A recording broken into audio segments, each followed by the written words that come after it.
ჩვენი პლანეტის დედამიწის 8 მილიარდ პირობითად 580 მილიონ 632,197 მოქალაქიდან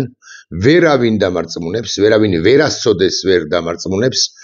რომ საქართველოს საზოგადოებრივი მაუწყებელი რეალურად კი კონკრეტულად ვასილ მაღლაფერიძის და სხვათა კანტორა, რასაკვირველია ქართული რუსული ოცნების პროპაგანდის იარაღი, საზოგადოებრივი მაუწყებელი, საზოგადოებრივი მაუწყებლად წოდებული, რომელსაც ეგრამაგის პასუხია და წლიდან წლამდე აქვს 80-დან 100 მილიონ ლარამდე ბიუჯეტი, რომლის ბიუჯეტის გარკვეული ნაწილი ღმერთმა უწყის რაში იხარჯება. ამასთან აღნიშნავ, რომ კერძო ტელევიზიებზე იმეც არ გულისხმობ. კერძო ტელევიზიებზე ბევრად მეტი ბიუჯეტი აქვს,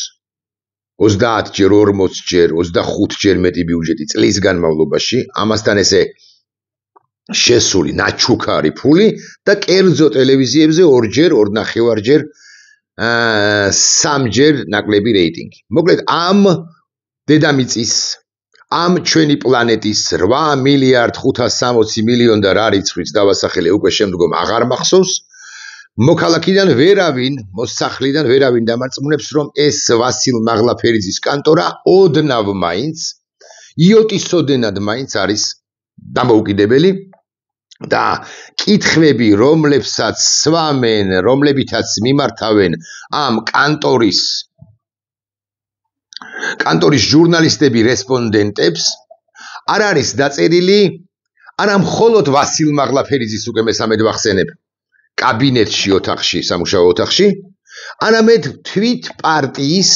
მართველი ქართული რუსული ოცნების ოფისში და ვინც ის იქნებ აბასთუმნის უღრანების ბინადართანაც კი, ანუ ბიზინა ივანიშვილთან. ამის თვალსაჩინოებების ჩამოსახელებას და გახსენებას, ანუ იმ თვალსაჩინოებებისა, რომლებიც დაგვიდასტურებდა, რომ ეს არის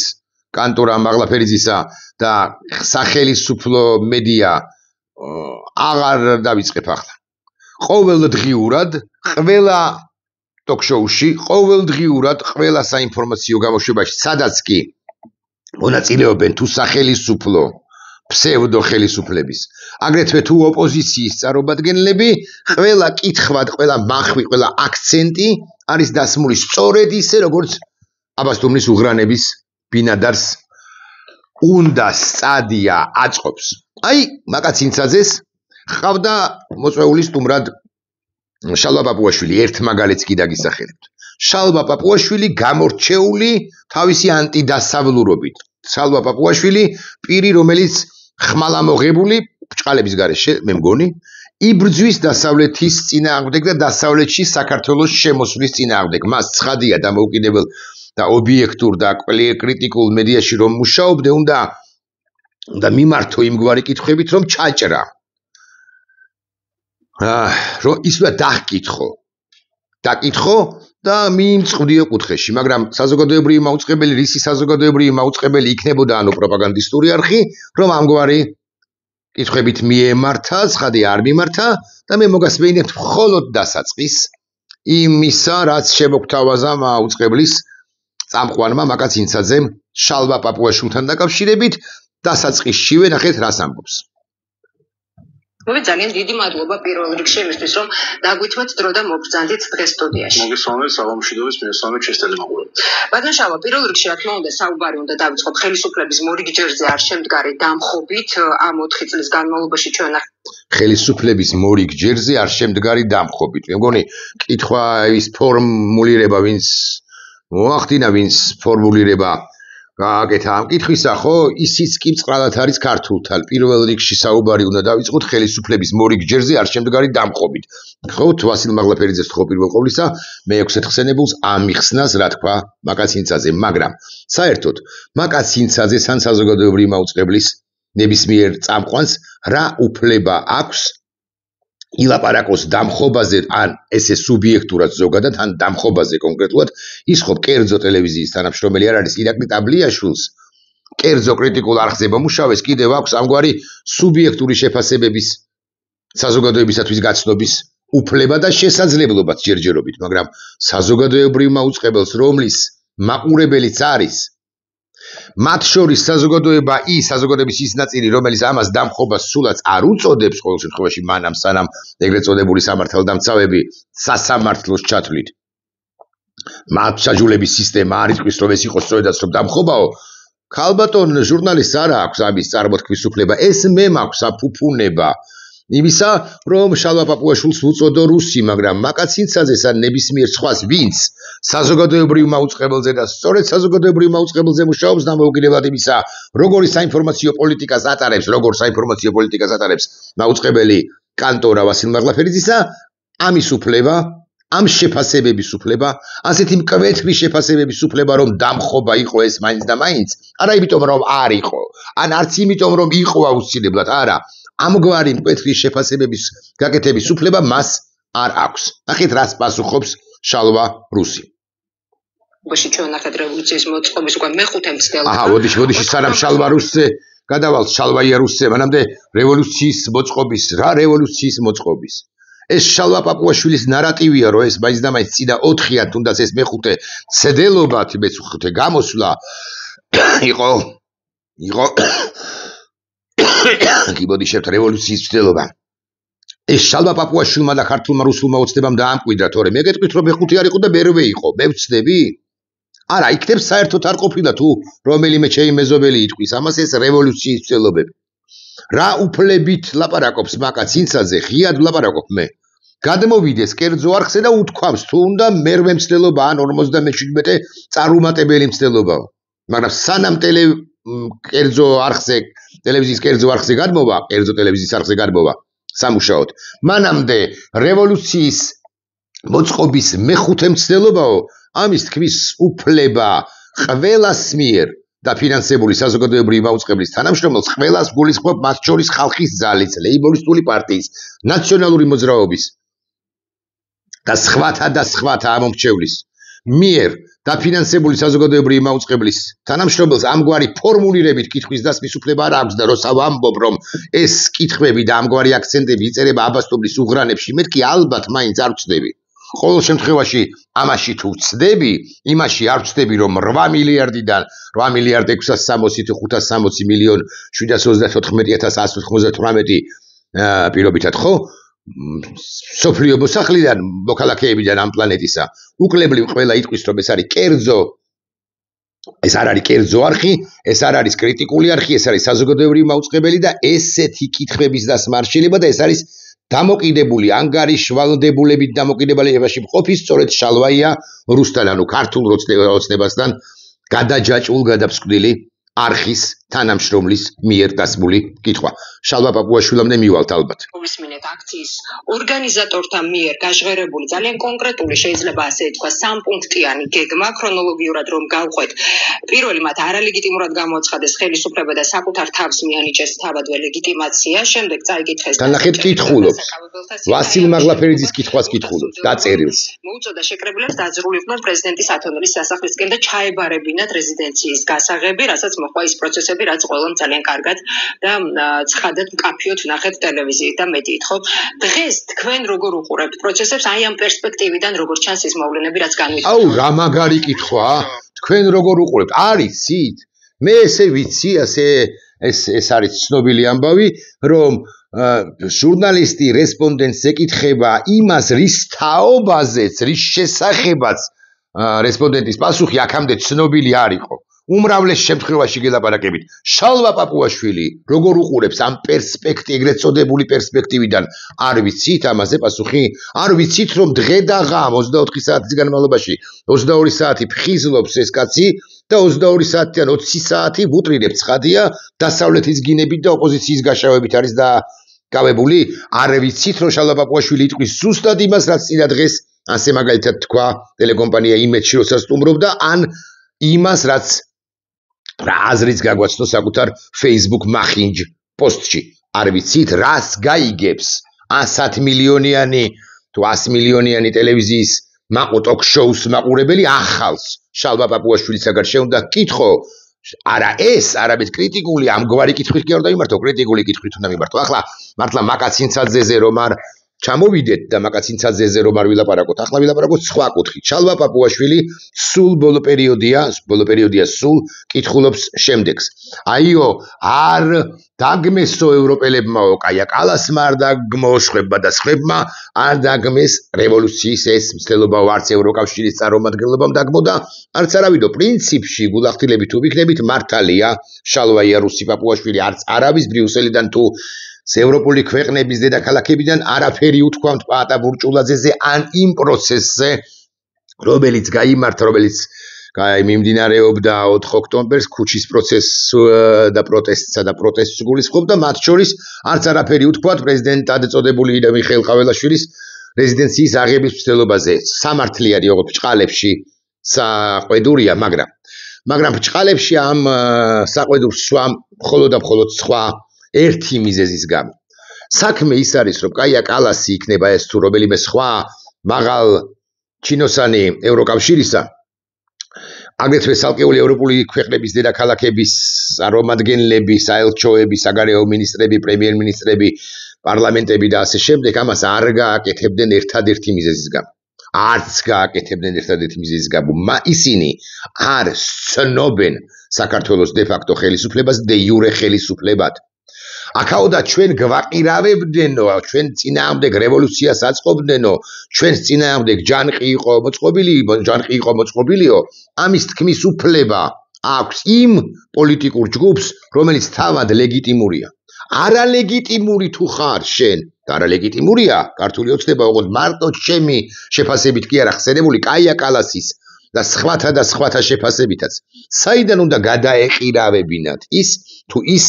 თუ მას ისედაც არ ცნობენ და არ ცნობენ. საიდან უნდა მოეშორებინათ ის რომ მას უზურპირებული აქვს, მიტაცებული აქვს ძალაუფლება და ხელისუფლება, თუ გნებავთ ასე ვიტყვი, სულაც არ ნიშნავს იმას, რომ ისინი ლეგიტიმურნი არიან და მათ ლეგიტიმაციას ცნობს ევროკავშირი, ამ შემთხვევაში კაია კალასის შემთხვევაში ევროკავშირი, ან სხვა შემთხვევაში რომელიმე სხვა ქვეყანა, სხვა ქვეყნის დედაქალაქი, სხვა ქვეყნის მთავრობა, საგარეო უწყება თუ ასე შემდეგ და ასე შემდეგ. დიახ, მათ ხავთ საკუთარი წარმომადგენლები საელჩოების თუ მისიების ხელმძღვანელების თუ მისიების სახით ქვეყანაში, ისინი ურთიერთობენ იძულებით რეჟიმში დე-ფაქტო მმართველობასთან, მაგრამ ამ ურთიერთობაშიც ყოველი 100 შემთხვევიდან იღებენ 99 ჯერ შეურაცხყოფას, შელახვას, ამასთან არა მხოლოდ პერსონალურ შეურაცხყოფას, შელახვას, არამედ იღებენ ქვეყნების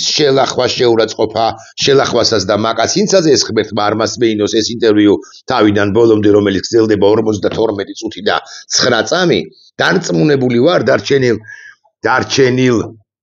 51 წუთზე გამიჩერებია 51-სა და 9 წამში ამის თაობაზე კითხვით არ მიუმართავს შალვა პაპუაშვილისთვის და თუ მიუმართავს და პაპუაშვილმა ცხადია თუ მიმართა ისის მაკაცინცაძემ პაპუაშვილმა ცხადია გასცა დემაგოგიური პასუხი აღარ ჩახკითხვია, აღარ დაუკითხავს, აღარ ჩაუჭრია პაპუაშვილი გასაგებია, მადლობ ზუსტად ისე ქმედებს საზოგადოებრივი მაუწყებლის ჟურნალისტი, როგორც ქმედებს კერძო ტელეკომპანია, მაგრამ სახელისუფლო ტელეკომპანია რუსთავი 2-ის წამყვანი და მარტო მაკაცინცაძეზე რომ არ გავაბივიდეს ეხლა აქცენტის გადატანა, ასე მაგალითად ნინო შუბლაძე, რომელსაც ოდესღაც ჰქონდა კარგი სახელი, თუმცა გეხსოვებათ მისი ჩავარდნილი ინტერვიუ მედვედევთან, რუსეთის ლიდერთან მოსკოვში ჩასულმა შუბლაძემ ისიც მასთანაც კი ლაპარაკა როგორც ქვემდგომმა ზემდგომთან, თანასწორთან კი არა, არამედ კვლავ ვიმეორებ, ქვემდგომმა ზემდგომთან თითქოს მედვედევი იყო, ან უნდა იყოს ჩვენი ბატონ პატრონი, ასე მზერით ლაქუცებოდა ნინო შუბლაძე თავის დროზე დმიტრი მედვედევს. ეს არის ამბავი და ეს არის ტრაგედია, რომელიც ჩვენ გვჭირს და როცა ლაპარაკობთ ჩვენ იმაზე, რომ რეფორმები ახალი რესპუბლიკის პირობებში აუცილებლად ჩასატარებელია ყველგან, ამ ყველას შორის პირველ 5 ეულში თუ 3 ეულში არა, აუცილებლად უნდა მოხდეს მედია მთლიანად, მოდი ასე გეტყვით, თუნდაც კრიტიკული მედია, იმიტომ რომ ყველაფერი უნდა იყოს ღია და გამჭვირვალე და აგრეთვე პირველ ყოვლისა ამ მედიიდან პირველ ყოვლისა სწორედაც რომ საზოგადოებრივ მაუწყებელში რომელიც ჩემი მოსაზრებით ახლა ამ მოჭრიან სახელმწიფო არხები 100 მილიონს კი არა 100 მილიონს კი არა 10 მილიონსაც არ იმსახურებს თუ ამგვარი იქნება მნიშვნელობა არა აქვს ცინცაძე იქნება მისი ავტორი საომავლო თუ ტაბლიაშვილი წოდესმე სწორედ ქვემოდან ზემოთ შეხედავს ვინმე პაპუაშვილს თუ პარლამენტის მომავალ თავმჯდომარეს ტაბლიაშვილი ჟურნალისტიკიდანაც არის წასასვლელი ტაბლიაშვილი ჟურნალისტიკიდანაც იქნება წასასვლელი არა თუ საზოგადოებრივი მაუწყებიდან და სახვრალი ხელი მომავალში რეფორმების გამტარებელთა მსახურალი ხელი გასაკვირველია უნდა მოხვდეს კიდეც საზოგადოებრივ მაუწყებელს და ვაგლახ რომ მე სულაც არ ვფიქრობდი სამწუხაროდ ამაზე რომ საზოგადოებრივი მაუწყებელი უნდა მიუქმებულიყო მაგრამ ახლა ნელ-ნელა მე სწორედაც რომ ამ აზრისა ვარ საზოგადოებრივი მაუწყებელი ეს ვეშაპი რომელიც ღაფავს ფულს დამოუკიდებლად იმისა როგორი მენეჯმენტი იქნება უკვე საომავლოდ მასში ხო ამ ვითარებაში უნდა გაუქმდეს საბოლოო ჯამში რა ფუნქციას ასრულებს ეს საზოგადოებრივი მაუწყებელი არც კულტურულ არც საგანმანათლებლო არც შემეცნებით და ასე შემდეგ ხოლო პოლიტიკურ ნაწილში ის ვერ განთავისუფლდა პოლიტიკური ზეგავლენებისაგან გინდა მიშა სააკაშვილისა თავის დროზე და გინდა ახლა ბიზინა ივანიშვილისა რომელიც აბასთუმრის უღრანებში გამაგრებულა და ყველაფერს აკონტროლებს მეთქი ვიდრე დაიძინებს და მე გაიღვიძებს და სტაფილოს წვენს შესვამს და ასე მიიღებს ენერგიებს თუ ენერგიას ესეც ვიცით ჩვენ ვუტრირებს შესაძლოა სტაფილოს წვენი მაინც და მაინც არ არის მაგრამ რაღაცის ნახარში წვენი როა ეს კი ფაქტია ამიტომ მე მომხრე ვარო საზმაო გააუქმდეს რომელიღაც ეტაპზე როცა მესამე რესპუბლიკას დავაფუძნებთ რა ფუნქცია აქვს მეთქი ეს ვიკითხე ევროვიზიაზე მონაწილეობისა და იმ ევროვიზიაზეც ძალკე ბიუჯეტი როა ფიასკოზე განიცდის მარცხზე განიცდის ხალხი თუ ქვეყანა საზოგადოება ქვეყანა ხალხი რომელიც იკვეხნიდა და იკვეხნის საბავშვო ევროვიზიას არ გულისხმობ იკვეხნიდა და იკვეხნის რომ აი ჩვენ თურმე მსოფლიოში საუკეთესოდ მღერით ამ შემთხვევაში ერთხელ არა ყოველი 10-დან 2-3 მაინც უნდა გავსულიყავით ფინალურ სტადიაზე და პირველივე ეტაპიდან არა ეს რასაკვირველია სხვები ჩვენ გვაძლევენ ხმას და აი პორტუგალიელს ფეხებზე ჰკიდია საქართველოს და მას ურჩევნია მისცეს რაღაც ესპანელს ხმა პირობითად ლაპარაკობ ხო და უკრაინელებს პოლიტიკურად ქაჩავენ და რუსებს კიდევ უფრო ქაჩავენ და ეს სხაპრები გავიგე რომ ესია მაგრამ იმღერე კარგად გემღერა კარგად შეგერჩია მე რა ვიცი საბოლოო ჯამში ვერც ვიტყვი რომელი არტისტია უკეთესი ვერც ვიტყოდი მაგრამ ეს ფუნქცია აქვს საზოგადოებრივ მაუწყებელს მეთქი და ღმერთი რჯული რატომ ვიხდით ამხელა თანხას მასში მე კარგად ვერ გამიგია მასში ანუ მაუწყებელში რომელიც რომლის თანამშრომლების წამყვანების ხო მომავალში ქვემოდან ზემოთ შეხედავენ ხელისუფლებაში მისულ პირებს აბა გელამთივლიშვილს არავინ არ დანიშნავს საზოგადოებრივი მაუწყებლის ხელმძღვანელად. ახლა ერთი ამბავიც და დავასრულოთ ისიც თქვენ რომ შეერთებული შტატების სახელმწიფო დეპარტამენტში დაიბარეს ქალი რომლის გვარიც ჩემს გვარს ერთგვარად წააგავს ხო ერთი ბგვერა ერთი თანხმოვანი აკლია მის გვარს ჩემი გვარის თანხმოვანთა და მარცვალთა რაოდენობა უფრო მეტია ერთით ეს არის თამარ ტალიაშვილი და შეერთებული შტატების სახელმწიფო დეპარტამენტი ავრცელებს პასუხს რომელიც გამოცემა ნეტგაზეთმა მიიღო წერილობით ამერიკის შეერთებული შტატების სახელმწიფო დეპარტამენტმა ბოდიშ ვიხდი საზოგადოებრივმა მაუწყებელმა კანტორამ ვასილ მაღლაფერიძისა ეს გააშუქა კითხვა მაქვს საზოგადოებრივმა მაუწყებელმა გავიმეორებ ეს კითხა თუ არა მაკაცინცაძემ ბანდიტ შალვა პაპუაშვილს არა ბანდიტი არ უნდა ეწოდებინა მაგრამ კითხა თუ არა ამის თაობაზე და თუ კითხა და პაპუაშვილმა თავის დემაგოგიური პასუხის შესთავაზა თუ მაკას და თუ ფართო საზოგადოებას ჩაეკითხა თუ არა აინტერესებდა თუ არა მაკაცინცაძეს რატომ დააბრალა მამუკა მდინარაძემ ამერიკელებს საქართველოში რევოლუციის მოწყობა ამერიკული ფულით ტაილანდიდან წამოსულით მე ვეკითხები გააკეთა თუ არა ეს მაკაცინცაძემ და მე გეკითხებით ახლა თქვენ გჭირდებათ თუ არა ამგვარი საზოგადოებრივი მაუწყებელი რომელშიც კრიტიკული კითხვები როგორც ასეთი არის მის ახლა მომიტრიალდება რომელიმე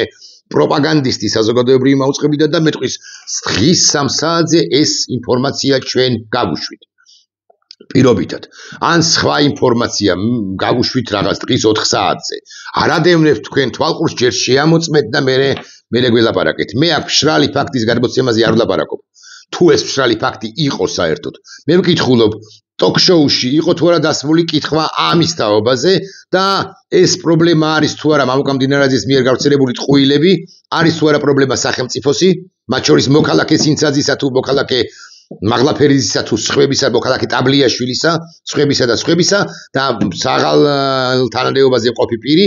შალვა პაპუაშვილი ამ შემთხვევაში ვალდებულია თუ არა გაქვს ეს პასუხი ტყუილებზე, რომლებიც მისმა თანაგუნდელმა გაავრცელა საზოგადოებაში ანტიამერიკანიზმი, რაც დამატა ანტიამერიკანიზმი რომ გამოიწვია დამატებით ამ ამბავმა. ახლა განვაგრძოთ შეერთებული შტატების სახელმწიფო დეპარტამენტმა საქართველოს ელჩ თამარ ტალიაშვილთან შეხვედრა მოითხოვა რათა დაეფიქსირებინა ჩვენი წინააღმდეგობა საქართველოს მთავრობის ოფიციალური პირების იმ განცხადებასთან დაკავშირებით, რომლებიც მედიის მიერ გავრცელებულ ცნობებს აძლიერებდა დიახ მედიას გავრცელებინეს, ანუ ამათ მაუწყებლებსა და იმედებს გავრცელებინეს ცნობები იმის თაობაზე, რომ თითქოს ამერიკული ფული ხმარდებოდა აქ რევოლუციას. არ შემდგარ რევოლუციას ეს ერთი და რევოლუცია იყო თუ არა, ესეც საკამათოა, იმიტომ რომ რევოლუციის მცდელობა იყო თუ არა, იმიტომ რომ მე აბსოლუტურად დარწმუნებული ვარ და იმ აზრს მივდევ, რომ პრეზიდენტის ადმინისტრაციაზე იერიშის მიტანა ეს იყო თავად სახელისუფლო ქართული ოცნების ბნელ ტვინებში მოფიქრებული სცენარი FSB-ს დახმარებით და FSB-ს მონაწილეობით ამას დავამტკიცებთ, ან ვერ დავამტკიცებთ, მაგრამ ეს არის ვერსია, რომელიც მე უნდა შემოგთავაზოთ, იმიტომ რომ განვჯადოვდეთ და ქართულ რუსულ ოცნებას არ ავყვეთ ყველაფერში მათ შორის და მის ხაზზე, მის სტრიმზე არ დავჯდეთ და პაატა ბურჭულაზე ეხა წიხქვეშ არ გავიგდოთ და არ ვაგინოთ ხსენებულ პირებს, რომლებიც იდგნენ ამ რევოლუციის ჯანყის თუ უბრალოდ ასე ვიტყვი, სათავეში საბოლოო ჯამში რევოლუციაში რა არის? ცუდი, როდესაც ხელისუფლების ცვლილება ცვალებადობის შესაძლებლობა მოსპობილი აქვს, ამ შემთხვევაში რევოლუცია როგორც ასეთი გარდაუვალია და აუცილებელიც არის მოყოთ მაკაცინცაძე თუ სხვები, რაც გადავეკიდე ამ მაკას, ამ ყველაფერს რასაკვირველია შალვაია რუსს არ ჰკითხავდნენ. გავმაგრძოთ მსჯელობა შეერთებული შტატების სახელმწიფო დეპარტამენტის განცხადებასთან დაკავშირებით, რომლებიც მედიის მიერ გავრცელებულ ცნობებს აძლიერებდა, ეს ინფორმაცია არასწორად წარმოაჩენდა შეერთებული შტატების მთავრობის მიერ ყოფილი თანამშრომლებისათვის განხორციელებულ რუტინულ ფინანსურ გადარიცხვებს. იცით რა ხდება? აი ამ ტაილანდში თავიღნო როგორც ძლიერ აქ არის ფინანსური ერთგვარი ჰაბი თუ სწორი სიტყვა, იყრის თავს ძირითადი თანხები და ყველა ქვეყანაში, მათ შორის USAID-ის თანხები, USAID-ის პროგრამების თანხები და ასე შემდეგ, ხო საელჩოს ხაზით მიმდინარე ხარჯები, ხა საელჩოების აქ იყრის და აქედან ნაწილდება. აქ ვინმეს რევოლუციის მცდელობა კი არ ჰქონია, მით უფრო შეერთებული შტატების სახელმწიფო დეპარტამენტს ან მთლიანად მთავრობას, მაგრამ მამუკამდინარაძემ ეს ყველაფერი შალვა პაპუაშვილის არ იყოს, გამოიყენა ანტიამერიკანიზმისთვის და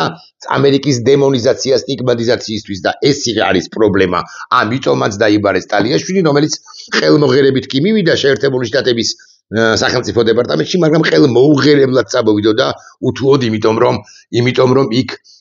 მოდი ასე ვიტყვი, დიპლომატიურად მიაკაჩავეს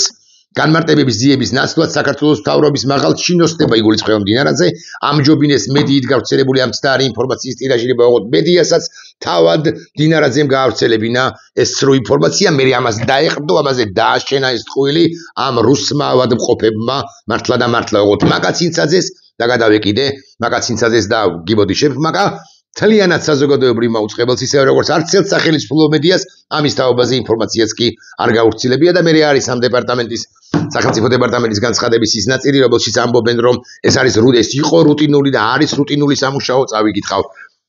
თუ გნებავთ, სერვისების ცენტრი ბანგკოკში ასრულებს რუტინულ, თუმცა კრიტიკულად მნიშვნელოვან როლს მთელ მსოფლიოს მასშტაბით თანხების განაწილებაში შეერთებული შტატების მთავრობის საქმიანობის მხარდასაჭერად. შეერთებული შტატების მთავრობის საქმიანობის მხარდაჭერა კი გარდაულა და აუცილებელია ჩვენისა და მოწყვლადი და პატარა ქვეყნისათვის, რომელიც ასეთი სერიოზული ჰიბრიდული გამოწვევების წინაშეა. ბოდიშს ვიხდი, ისევ და ისევ არ ვახსენო ეს ავტორი, საზოგადოებრივი მაუწყებლის ჟურნალისტი, მე ვეკითხები ნებისმიერს ვინც სახელმწიფო მედიაში მუშაობს და ხელმოღირებულნი რო არიან, ჯერაც და რომ ფიქრობენ, რომ რა მაგარ არხზე მოხვდნენ, არხებზე მოხვდნენ, იმიტომ რომ 8480 ლარი na ulice nevaljаются არ კერძო მედიაში ეს თანხები, ამგვარი თანხები გასაკვირველი არტრიალებს კორესპონდენტები თუ რეპორტიორები რომ იღებენ სახელმწიფო არხებიდან კერძო კრიტიკულ არხებზე არტრიალებს ამგვარი თანხები, ოღონდ სულ სხიდით ეს მინდა სულ გაყიდულები გამოდიხართ ძვირფასო კოლეგებად წოდებულებო და ეხლა მე გეკითხებით, ოდესმე გიკითხავთ თუ არა თქვენივე დამფინანსებლებთან პაპუაშვილებთან და სხვებთან ჰიბრიდული ომის და საფრთხეების წინაშე რო არის ჩვენი ქვეყანა, ამას როგორ უმკლავდებითო პაპუაშვილს ამაზე პასუხი არ ექნება, ოღონდ თუ ექნება ამგვარი პასუხი, რომ ჰიბრიდულ ომს საქართველოს წინააღმდეგ აწარმოებს დასავლეთი უნდა აიღოთ თქვენი წერათითი, პირდაპირ მნიშვნელობით მიიტანოთ ცხვირზე და მიაჭყლიტოთ, სად არის კამერა, მიაჭყლიტოთ პაპუაშვილის მოჟრამული არა, მონგრეული ცხვირი დამატებით, არა ასე ნუ გააკეთებთ მაინც და მაინც, ნუ დამიჯერებთ, მაგრამ ვერბალურად კი პაპუაშვილები და პაპუაშვილი დასახრეტნი არიან, ვერბალურ დახრეტასა და ფიზიკურ დახრეტას შორის არსებითი სხვაობა, ისინი ქართული რუსული ოცნება აპირებს, რომ ჩვენ ვინც ის და თუ არ დაგხრეთს საპატიმროში მაინც გამოგვამწყდიოს, ოღონდ თქვენ ხელისუფლებასთან ჩაშკალოშკად ყოფი პირები, არა მხოლოდ მედიის, ეგრეთ წოდებული მედიის წარმომადგენლები, არამედ სხვებიც, დარწმუნებულ სხვებიც, ვინც ემსახურებით ამ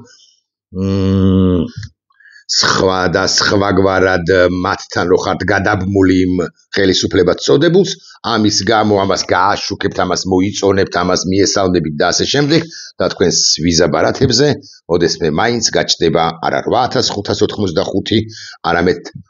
17258 ლარი, ანუ ერთი იმდენს თუ პირობითად ხო ეხლა მართლა ხო არ მიმატებია, მართლა ხო არ გამიმრავლებია, ხო? ერთი იმდენს პრემიის სახით მიიღებთ, თუნდაც ერთ პოსტში დასაჭერი იყო გზია ამაღლობელი. ნახვამდის. ოღონდ ეს არ უნდა გააკეთოთ ამას ლაპარაკობ 27 წუთია უკვე. და თქვენ არავინ დაგაფურთხებთ საფლავებზე, მაგრამ თქვენს დამფინანსებლებს უთუოდ დააფურთხებენ საშუალოდ დღეში 2 ჯერ, როცა იქნება მაშინ. ნახვამდის.